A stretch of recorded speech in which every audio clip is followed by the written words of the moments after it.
نمرا احمد کے بہت مشہور اردو ناول جنت کے پتے پر اس کا ایک گہرائی میں جائزہ لیں گے۔ جی بالکل، اور کوشش کریں گے کہ اس کے پلاٹ، کردار اور جو اس کے مرکزی خیالات ہیں ان کو سمجھ سکیں۔ ہاں، مقصد صرف کہانی سنانا نہیں ہے، بلکہ اصل میں حیا سلیمان کا جو سفر ہے نا، ایک ماڈرن لڑکی سے لے کر ایک مکمل تبدیل شدہ شخصیت تک۔ بالکل، اس سفر کے اہم موڑ اور اس کے پیچھے جو پیغامات ہیں ان پر بات کرنا ہے۔ صحیح۔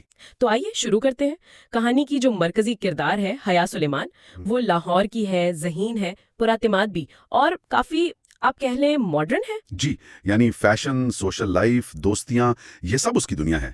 اور یہ کردار کا جو نقطۂ آغاز ہے نا، یہ بہت اہم ہے۔ اچھا، کس لحاظ سے؟ دیکھیں، ایک تو یہ اس تضاد کو نمایاں کرتا ہے جو اس کی بات کی زندگی میں آنے والا ہے، اور دوسرا یہ ایک طرح سے اس وقت کے نوجوانوں کے ایک خاص طبقے کی عکاسی بھی ہے جو شاید اپنی شناخت ڈھونڈ رہے ہوتے ہیں۔ صحیح کہا، یہ پس منظر اس کے آگے کے سفر کو اور بھی ڈرامائی بنا دیتا ہے۔ بالکل۔ تو کہانی میں اصل موڑ تب آتا ہے جب حیا اسکالرشپ پر ترکی جاتی ہے۔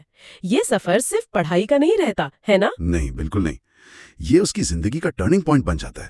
وہیں اس کی ملاقات ہوتی ہے جہان سکندر سے۔ ہاں، جہان سکندر کافی پراسرار سا کردار ہے۔ جی، پراسرار بھی اور بہت دلچسپ بھی۔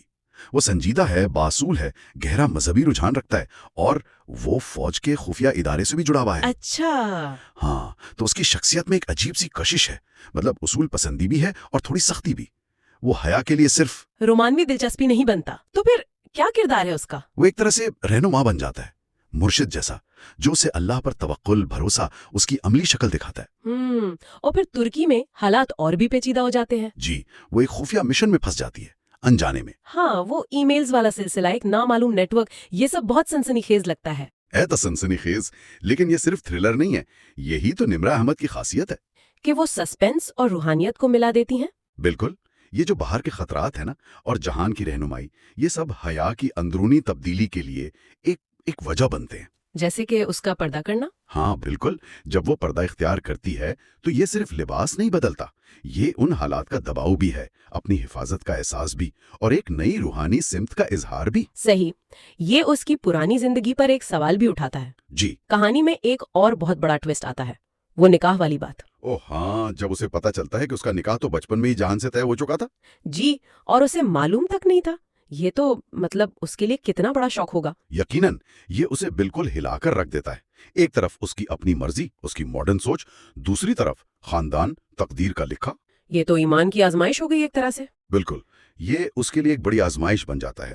وہ شروع میں مزاحمت کرتی ہے، لیکن پھر آہستہ آہستہ وہ اللہ کی رضا پر راضی ہو جاتی ہے۔ اور یہیں وہ ناول کا مرکزی خیال سامنے آتا ہے، دنیاوی خواہشات بمقابلہ اللہ کی مرضی۔ جی، اور توکل کا تصور بھی، اللہ پر بھروسہ کرنا، یہ اس کے سفر کا ایک اہم حصہ ہے۔ تو اگر ہم ان سب واقعات اور حیا کی تبدیلی کو دیکھیں تو مصنفہ کیا بڑے پیغامات دینا چاہ رہی ہیں؟ میرے خیال میں کئی اہم باتیں ہیں۔ ایک تو عورت کی خودی، اس کی عزت نفس، جسے ناول غیرت کے ایک مذہبی تناظر میں پیش کرتا ہے۔ اچھا۔ دوسرا، اللہ پر توکل، خاص طور پر جب حالات بہت مشکل ہوں۔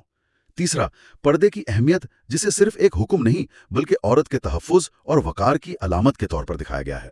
اور شاید سب سے اہم پیغام، دنیا کی حقیقت اور آخرت کی اہمیت کا احساس، جو انسان کو توبہ کی طرف، اللہ کی طرف واپس لاتا ہے۔ یہ صرف ایک روحانی تبدیلی کی کہانی نہیں ہے، بلکہ ان حالات کی بھی ہے جو اس تبدیلی کو ممکن بناتے ہیں۔ بالکل، یہی بات دلچسپ ہے کہ کس طرح ایک سنسنی خیز کہانی کے اندر اتنے گہرے مذہبی اور ذاتی موضوعات کو بنا گیا ہے۔ ہاں، شاید اسی لیے یہ ناول آج بھی اتنا مقبول ہے۔ جی، یہ ذاتی تبدیلی کو بیرونی ڈرامائی واقعات سے جوڑتا ہے، قاری آخر تک جڑا رہتا ہے، اور یہ ان بنیادی سوالوں کو چھیڑتا ہے جن کا سامنا شاید ہم سب کبھی نہ کبھی کرتے ہیں: محبت، ایمان، تقدیر، زندگی کا مقصد کیا ہے۔ صحیح، یہ گفتگو واقعی اس ناول کے اہم پہلوؤں کو سامنے لائی ہے۔ یہ سوچنے پر مجبور کرتا ہے کہ کردار اور حالات کیسے گہرے پیغامات دے سکتے ہیں۔ اور ایک اور غور طلب بات یہ بھی ہے کہ ناول میں جو کامیابی یا خود مختاری کا تصور پیش کیا گیا ہے، وہ آج کل کے جو مقبول نظریات ہیں ان سے کتنا مختلف ہے۔ ہاں، یہ ایک اہم نقطہ ہے۔ یہ قاری کے لیے یقیناً کئی نئی بحثوں کے دروازے کھولتا ہے۔